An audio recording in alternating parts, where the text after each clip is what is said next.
Picture Japan in 1853, a land of ancient traditions and strict social hierarchies where the past and present seemed to coexist seamlessly.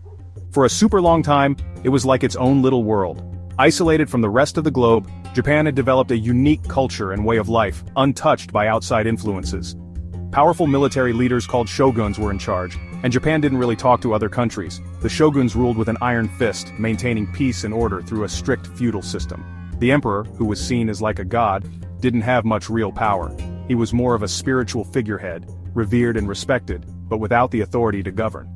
Samurai warriors served their lords, and most people were farmers. The samurai were the elite warrior class, bound by a code of honor, while the majority of the population toiled in the fields growing rice and other crops. It was all about tradition, but big changes were on the way. The winds of change were beginning to blow, and Japan's centuries-old way of life was about to be challenged. Commodore Matthew Perry from the United States sailed into Japan with his big, powerful ships. His arrival marked the beginning of the end for Japan's isolation. He wanted Japan to open up for trade. The shogun, who wasn't very strong, agreed. This decision would have far-reaching consequences for the nation. This was a huge shock to Japan. The people were stunned and confused, their world turned upside down by the sudden influx of foreign influence. Lots of people felt embarrassed that the shogun was so easily pushed around. The samurai in particular were outraged, feeling that their honor had been tarnished. They wanted the emperor back in charge, to make Japan strong again. The call for the restoration of imperial rule grew louder as people yearned for a return to the old ways. This is where the revolution started. The Meiji Restoration was a time of great upheaval and transformation, as Japan sought to redefine itself in a rapidly changing world.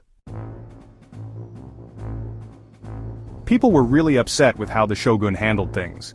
The country was in turmoil, and many felt that the shogunate was no longer capable of leading Japan into a prosperous future. The dissatisfaction was widespread, affecting not just the peasants but also the samurai and other influential groups. The shogunate's inability to deal with foreign threats and internal issues led to growing unrest. The arrival of Western powers demanding trade and diplomatic relations exposed the shogunate's weaknesses. In 1867, some young samurai, mostly from powerful areas in the south, decided to do something. These samurai, particularly from the Satsuma and Choshu domains, were determined to restore the emperor to power and modernize Japan.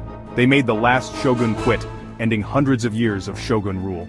This was a dramatic and unprecedented move, marking the end of the Tokugawa shogunate that had ruled Japan for over 250 years. This was called the Meiji Restoration, and it started a whole new chapter for Japan. The restoration was not just a political change, it was a cultural and social revolution that aimed to transform Japan into a modern state. The young Emperor Meiji, who was just a teenager, became the leader again. His reign symbolized a new era of enlightenment and progress, and he was seen as a unifying figure for the nation. His reign, called the Meiji period, from 1868 to 1912, would see Japan become a modern country. The government implemented sweeping reforms in every aspect of society, from education to the military, and even the economy. This wasn't just about changing the government, it changed everything: how people lived, what they believed, and how they made money. Traditional ways of life were replaced with new, Western-inspired practices, and the country rapidly industrialized. The new leaders wanted Japan to be strong and knew they had to catch up with the Western world fast. They sent delegations abroad to learn about Western technology and governance, and they invited foreign experts to help build a modern infrastructure. The Meiji leaders started making big changes. They were determined to transform Japan from a feudal society into a modern state. This was a time of great ambition and vision. In 1889 they created the Meiji Constitution, a groundbreaking document that laid the foundation for Japan's modernization. Japan's first modern set of rules. This constitution was inspired by Western legal systems but tailored to fit Japan's unique culture and needs. This made Japan a constitutional monarchy, blending traditional Japanese governance with modern political ideas, which meant the emperor was still in charge, symbolizing continuity and stability in a rapidly changing society. But he had to share power with a group of lawmakers. This new system aimed to balance the old and the new, ensuring that Japan could progress without losing its identity. They borrowed some ideas from other countries, especially from Europe and America, to create a hybrid system that would work best for Japan. But the emperor still had a lot of power. He was seen as a divine figure, a symbol of unity and national pride. He was still seen as sacred and the leader of the army. His role was crucial in maintaining the loyalty of the military and the people. The Meiji government also created new schools, recognizing that education was key to Japan's future success, like the ones in the West. They introduced subjects like science, mathematics, and foreign languages to prepare the next generation for a modern world. They wanted everyone to be able to read and have good skills, ensuring that all citizens could contribute to the nation's growth, so Japan could build factories and things. Industrialization was a major goal, and an educated workforce was essential for this transformation. Kids from all families, rich or poor, went to school. This was a significant change, promoting equality and opportunity for all, to learn science, math, and even other languages. These subjects were chosen to equip students with the knowledge needed for a modern economy. The government also sent some smart young people abroad. They believed that exposure to Western ideas and technologies would accelerate Japan's development, to study in Europe and America. These students were expected to return with new knowledge and skills to help modernize Japan. They brought back new ideas to help Japan modernize. This exchange of knowledge was crucial in transforming Japan into a global power. One of the biggest changes was the army. The Meiji government knew they needed a strong army and navy just like the Western powers. They got rid of the special samurai class. Samurai couldn't carry their swords anymore. This made some samurai angry, but many of them found new jobs in the army, in business, or in the government. Now, everyone had to serve in the army. They bought ships and weapons from other countries, especially Britain. Japan also started making its own weapons, which helped it become a strong industrial nation.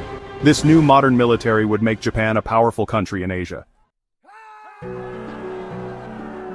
The Meiji government knew that a strong economy was important. They started building factories and things like railroads, telegraph lines, and ports to help with trade.